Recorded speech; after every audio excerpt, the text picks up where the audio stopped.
کہ پیارے حبیب امام الانبیاء سرکار دو عالم صلی اللہ علیہ وآلہ وسلم کے حضور قصیدہ بردہ شریف کی صورت میں ہدیہ عقیدت پیش کرنے کے بعد میں نے آپ کے سامنے سورہ بنی اسرائیل کی آیت نمبر 70 کی تلاوت کی، اور یہ آیت مبارکہ اس مناسبت سے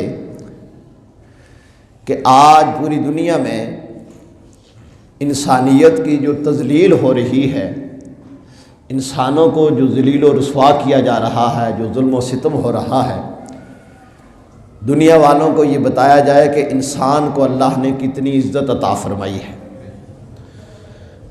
پوری دنیا پہ آپ دیکھیں کہ مسلمانوں کے اوپر کتنا ظلم و ستم ہو رہا ہے، بالخصوص کشمیر میں آپ آئے روز دیکھتے ہیں کہ وہاں کی بیٹیوں پہ، عورتوں پہ، خواتین پہ، حضرات پہ، مردوں پہ، بوڑھوں پہ، جوانوں پہ کس قسم کا ظلم ہوتا ہے۔ اور پھر امریکہ نے جہاں کہیں دسترس حاصل کی، اس نے مسلمانوں کے ساتھ کتنا ظلم و جفا کیا، اور اسی کے پروردہ ہیں جو آج پاکستان میں بھی اس قسم کی خون کی ہولی کھیلتے ہیں۔ اور آپ نے دیکھا کہ ہمارے صوبہ بلوچستان میں ہزارہ برادری کے لوگوں کو باندھ کے انہیں چھریوں سے قتل کیا گیا، اور آج کئی دن ابھی ہو چکے ہیں، وہ ابھی لاشیں اپنی نہیں دفنا رہے، وہ احتجاج کر رہے ہیں۔ اور اخبارات پہ آیا ہے کہ سن 2002 سے لے کر اب تک ان کے 1600 بندے قتل کر دیے گئے۔ یہ انسانیت کے ساتھ نہایت ہی مجرمانہ غفلت ہے، اور خاص طور پر ایسے ملک میں جو اسلام کے نام پہ بنا، جس کی حکومت یہ دعویٰ کرتی ہے کہ ہم اسے ریاست مدینہ بنائیں گے۔ تو آج ہم انشاءاللہ یہ بیان کریں گے۔ سب سے پہلا بیان تو یہ ہوگا کہ انسانیت کی قدر و منزلت اللہ کے ہاں کتنی ہے، اللہ کے ہاں انسان کا کیا مرتبہ اور مقام ہے، اور پھر اسلام کا تقاضا کیا ہے، اسلام کیا چاہتا ہے کہ انسانیت کی کتنی قدر و قیمت ہو، اور پھر ریاست مدینہ کا تقاضا کیا ہے کہ کیا صرف نام لینے سے یا ووٹ لینے سے، کہ ووٹ لینے کے لیے جناب نام تو لیا جائے ریاست مدینہ کا اور کام ایک بھی نہ ہو۔ تو انشاءاللہ آج کا اس جمعے کا موضوع اسی عنوان سے ہوگا۔ اسی مناسبت سے میں نے آپ کے سامنے سورہ بنی اسرائیل کی آیت نمبر 70 کی تلاوت کی، جس میں رب کائنات نے ارشاد فرمایا وَلَقَدْ كَرَّمْنَا بَنِي آدم، اور بے شک ہم نے اولاد آدم کو عزت عطا کی، وَحَمَلْنَاهُمْ فِي الْبَرِّ وَالْبَحْرِ، اور ان کو خشکی اور تری میں ہم نے سواریاں عطا کی، وَرَزَقْنَاهُمْ مِنَ الطَّيِّبَاتِ، اور ستھری چیزیں انہیں روزی کے لیے ہم نے دی، پاکیزہ چیزوں سے انہیں رزق عطا فرمایا، وَفَضَّلْنَاهُمْ عَلَىٰ كَثِيرٍ مِّمَّنْ خَلَقْنَا تَفْضِيلًا، اور ان کو اپنی بہت مخلوق سے افضل کیا۔ اس آیت مبارکہ میں اللہ رب العالمین نے انسان کو جو عزت، مرتبہ اور مقام عطا فرمایا ہے، اس کا خاص طور پر ذکر فرمایا کہ ہم نے اولاد آدم کو عزت عطا کی ہے، اس لیے کہ باقی مخلوق کو رب کائنات نے ارشاد فرمایا اذا اراد شیئا ان یقول له کن فیکون، جب اس نے کسی چیز کے بنانے کا ارادہ کیا، آسمان، زمین، شجر و حجر، کائنات کی ہر چیز، تو رب نے فرمایا کن، ہو جا، فیکون، پس وہ ہو گئی۔ لیکن جب انسان کی باری آئی تو رب کائنات نے ارشاد فرمایا خلقتہ بیدی، میں نے انسان کو اپنی دست قدرت سے بنایا، اس کو کون سے نہیں بنایا، اس کو اپنی دست قدرت سے بنایا، اور پھر کتنا حسین و جمیل بنایا، ساری مخلوق کو اس کے آگے جھکایا، زمین و آسمان کی ہر مخلوق اللہ نے اس انسان کے لیے پیدا کی۔ ارشاد فرمایا هو الذی خلق لکم ما فی الارض جمیعا، کیا انسان غور و فکر تو کر کہ زمین و آسمان کی ہر چیز اللہ نے تیرے لیے بنائی ہے۔ احسب الناس ان یترکوا ان یقولوا آمنا وهم لا یفتنون، کیا انسان یہ گمان کرتے ہیں کہ ہم اللہ پہ ایمان لائیں اور انہیں آزمایا نہیں جائے گا؟ اگر تجھے اللہ نے اتنا مرتبہ اور مقام عطا کیا ہے تو تیرا امتحان بھی ہوگا، تجھے آزمایا بھی جائے گا۔ اور اللہ نے انسان کو یہ عزت، مرتبہ اور مقام کتنا پیارا عطا فرمایا۔ انسان کے ظاہر کو دیکھیں، کائنات کا ہر جانور اپنی خوراک کے لیے زمین پہ جھکتا ہے، لیکن اللہ نے انسان کو صرف اپنے آگے جھکایا ہے، کسی غیر کے آگے نہیں۔ یہ خوراک کے لیے جھکتا نہیں، بلکہ اس کی خوراک، اس کو اللہ رب العالمین نے ہاتھ عطا فرمائے، یہ اپنے ہاتھوں کے ذریعے سے خوراک اٹھا کر اپنے منہ تک لے کے آتا ہے۔ جانور پانی پینے کے لیے جھکتے ہیں، انسان کو جھکنا نہیں سکھایا، فرمایا تم صرف میرے آگے جھکو۔ پانی پینے کا سلیقہ اللہ نے انسان کو بتایا کہ تم اپنے ہاتھ کے ذریعے سے تم نے پانی پینا ہے، تم نے پانی کے آگے بھی نہیں جھکنا، تم نے خوراک کے آگے نہیں جھکنا۔ اللہ تبارک و تعالیٰ نے انسان کو اربع عناصر سے بنایا۔ اربع عناصر یعنی 4 عنصر، اربع کا مطلب ہوتا ہے 4، عناصر عنصر کی جمع۔ 4 چیزوں سے اللہ نے انسان کو بنایا، اور چاروں چیزوں کو اللہ نے انسان کے تابع بنا دیا۔ مٹی، پانی، آگ، ہوا، ان 4 چیزوں سے اللہ نے انسان کو بنایا۔ انسان کے اندر یہ چاروں چیزیں اللہ نے رکھی، اور ان چاروں سے مٹی افضل، اس لیے کہ مٹی کے اندر عاجزی انکساری ہے۔ یہی وجہ ہے کہ مٹی میں اگر بیج گرتا ہے تو یہ اسے پھل پھول کی صورت میں دوبارہ اگا دیتی ہے۔ انسان وہ اچھا جس کے اندر اللہ نے عاجزی انکساری رکھی ہو۔ من تواضع للہ رفعہ اللہ، جو اللہ کے لیے عاجزی کرتا ہے اللہ اسے سربلندیاں عطا فرماتا ہے۔ اور اسی مٹی کے اندر اللہ رب العالمین نے انبیاء کرام علیہم السلام کے اجسام کو رکھا، اور وہ انبیاء کرام علیہم السلام جو اللہ کا پیغام پہ جانے کے لیے اس کائنات میں آئے، جو اللہ کے محبوب ترین ہستیاں ہوئیں، ان کو اللہ نے اس زمین کے اندر رکھا، تو یہ زمین اللہ نے انسان کی فرمانبرداری میں دے دی۔ حضرت فاروق اعظم رضی اللہ تعالیٰ عنہ مسجد نبوی میں جمعے کا خطبہ ارشاد فرما رہے ہیں، اور اس دوران زمین پہ زلزلہ آ گیا۔ آپ نے اپنا درہ زمین پہ مارا، اور بعض روایتوں کے مطابق آپ نے اپنی ایڑی زمین پہ ماری، اور ارشاد فرمایا زمین ٹھہر جا، تیرے اوپر ابھی عمر کا عدل باقی ہے، اس لیے تیرے اندر زلزلہ نہیں آنا چاہیے۔ اور اللہ رب العالمین نے اس زمین کو اتنی ان کی فرمانبرداری میں کر دیا کہ ان کے اس کہنے سے اور اس وقت سے لے کر اب تک مدینہ شریف میں زلزلہ نہیں آیا۔ اللہ اکبر، یا رسول اللہ صلی اللہ علیہ وسلم، یا علی، یا غوث اعظم دستگیر۔ یہ اربع عناصر میں سے زمین ہے جو اللہ نے انسان کے تابع کر دی ہے۔ اس زمین کے اندر اپنی ضرورت کی جتنی چیزیں یہ چاہتا ہے اگاتا ہے۔ اس کی ضرورت کے لیے جو اللہ نے جانور رکھے ہیں ان کی ضرورت کو بھی اللہ نے زمین کے ساتھ منسلک کر دیا۔ اور پھر اس زمین کے بعد اس زمین سے اللہ نے انسان کو بنایا، اور پھر دوسری چیز جو اللہ نے انسان کے اربع عناصر میں سے جو دوسری چیز رکھی وہ رکھی ہوا۔ اب انسان کو ہوا کی کتنی بڑی ضرورت ہے، انسان سانس لیے بغیر رہ نہیں سکتا۔ ہر انسان کسے باشد، وہ امیر ہے، فقیر ہے، غریب ہے، کوئی بھی ہے، انسان سانس لیتا ہے، اور 24 گھنٹوں میں 24,000 مرتبہ سانس لیتا ہے۔ کبھی سوچا ہم نے کہ رب کا ہم شکر تو اس سانس لینے کا ادا کریں تو یہ نہیں کر سکتے کہ اللہ نے کتنی ہمارے اوپر کرم نوازیاں فرمائی ہیں۔ اور پھر اس ہوا کو اللہ رب العالمین نے انسان کی فرمانبرداری میں کر دیا۔ یہ گاڑیاں ہماری چلتی ہیں ہوا کے ذریعے سے، یعنی ان کے ٹائروں میں ہوا بھری جاتی ہے۔ اس کے علاوہ بے شمار اللہ نے ہوا کے اندر ہماری ضروریات زندگی رکھ دیں۔ یہ پنکھے چلتے ہیں، ہوا کا فائدہ دیتے ہیں، اور بے شمار فائدے ہوا کے۔ اور یہ ہوا ہی ہے جو ہم میں سے ایک کی بات دوسرے تک پہنچاتی ہے۔ یہ ہوا ہی ہے جو بدبودار چیزوں کو ختم کرتی ہے، بدبو کو ختم کرتی ہے۔ آپ نے آئے روز اخبارات پہ پڑھا، دیکھا، سنا، ڈاکٹر حضرات بتاتے ہیں جناب آپ کے کمرے میں گیس پھیل جائے تو فوراً کھڑکیاں کھولیں۔ کمرے میں جناب بدبودار چیز ہو تو کیا کرتے ہیں بزرگ، کہتے ہیں جلدی جلدی کھڑکیاں کھولو، دھواں پھیل گیا ہے، کھڑکیاں کھولو۔ بل کیوں؟ کھڑکیاں کھولنے کا کیا فائدہ؟ کہتے ہیں جناب ہوا کی کراسنگ ہوگی۔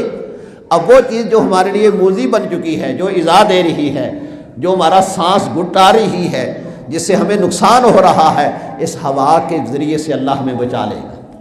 تو یہ ہوا اللہ نے انسان کے اندر رکھی اور انسان کی فرمانبرداری میں کر دی، اور پھر اسی ہوا کے ذریعے سے یہ اپنے پیغامات ایک جگہ سے دوسری جگہ تک پہنچاتا ہے۔ آج سائنس نے ترقی کر لی، آپ یہاں بیٹھے ہیں اور آپ کی جناب آواز امریکہ تک، برطانیہ تک، مدینہ شریف تک، مکہ شریف تک پہنچتی ہے، یہ ہوا کے ذریعے سے ہی ہے۔ آج آپ نے تو ترقی کر لی، اس لیے آپ بالکل تہہ خانے کے اندر چلے جائیں، کہتے ہیں جناب سگنل نہیں آتے جی۔ یہ سگنل کیوں نہیں آتی؟ بھائی ہوا کی، جہاں ہوا کم آئے گی وہاں سگنل کم آئیں گے، وہ جتنی بلندی پہ ہوں گے اتنے سگنل زیادہ ہوں گے، اتنی ہوا سے زیادہ فائدہ اٹھائیں گے۔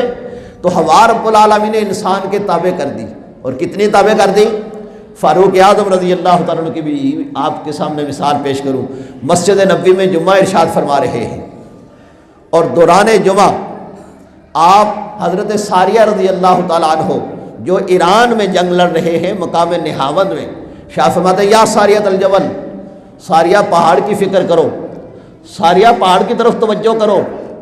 صحابہ بڑے حیران ہیں کہ حضرت ساریہ تو کئی میل دور ایران میں ہیں، یہ مسجد نبوی میں ہیں، وہ جنگ لڑ رہے ہیں، یہ جمعے کا خطبہ دے رہے ہیں، یہاں ان کے ساتھ کیا مناسبت ہے، کیا رابطہ ہے؟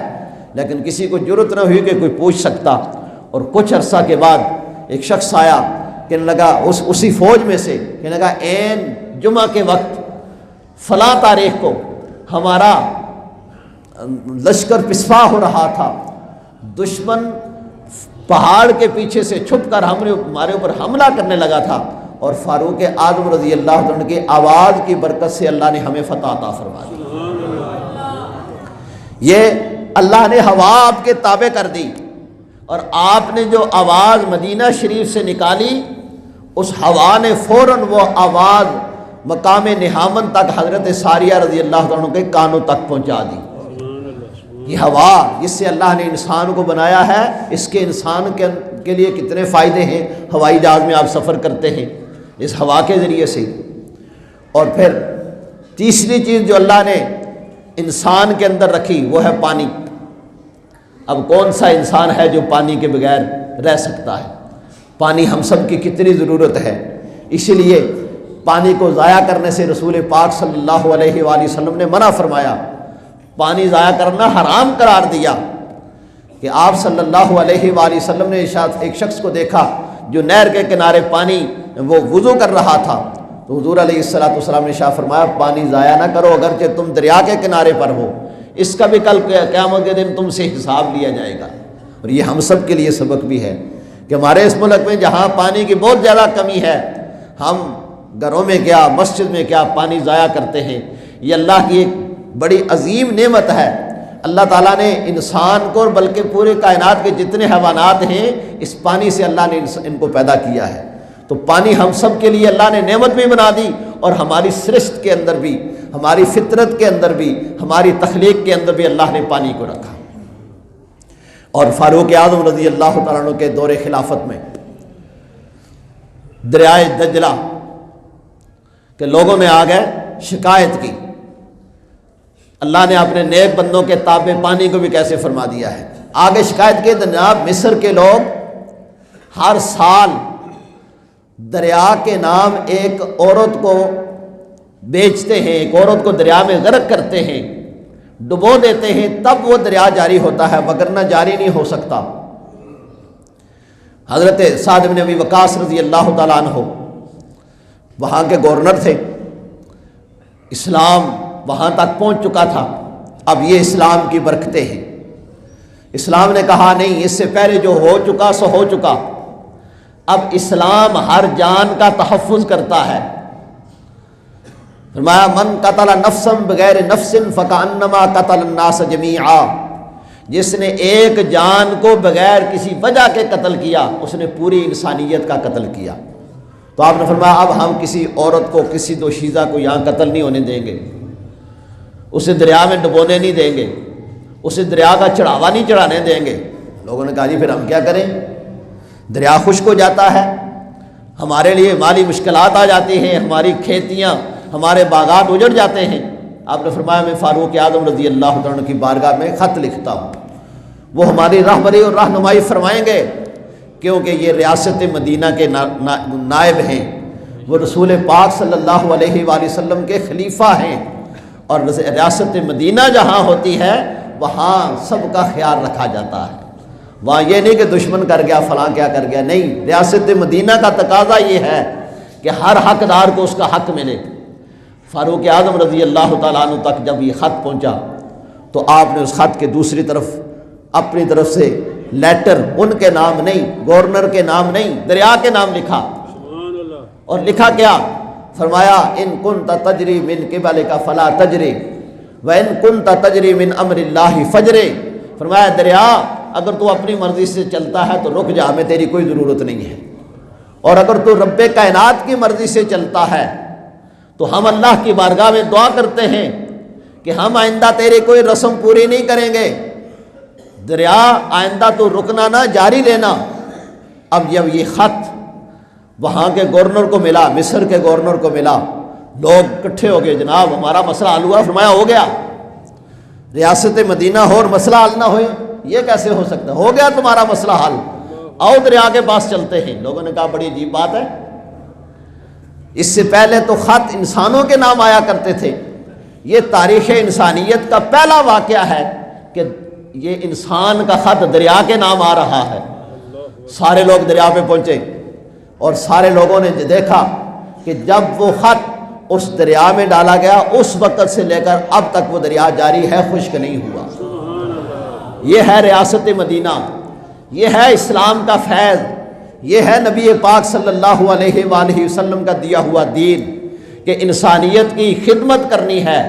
یہ ہے اللہ رب العالمین نے جو انسان کو شرف عطا فرمایا کہ کی محمد سے وفاتوں نے تو ہم تیرے ہیں، یہ جہاں چیز ہے کیا، لوح و قلم تیرے ہیں، بندے تو رسول پاک صلی اللہ علیہ وآلہ وسلم کی غلامی تو اختیار کر، زمین تیری فرمانبردار، ہوائیں تیری فرمانبردار، پانی تیرے فرمانبردار، سب کچھ تیرے بن جائیں گے تو رسول اللہ کی غلامی اختیار کر لیں۔ کیوں کہ اللہ رب العالمین نے یہ انسان کی فطرت میں رکھا ہے، انسان کی ضرورت میں رکھا ہے، انسان کی فطرت کے اندر اسے ڈالا گیا ہے پانی کو۔ اور چوتھی چیز جو انسان کی فطرت میں ڈالا گیا ہے، آگ، اربع عناصر، پانی، مٹی، آگ اور ہوا۔ تو آگ وہ انسان کی کتنی بڑی ضرورت ہے، یہ دیکھیں آپ، ہوا یا آگ آپ کی ضرورتوں کو پوری کر رہی ہے۔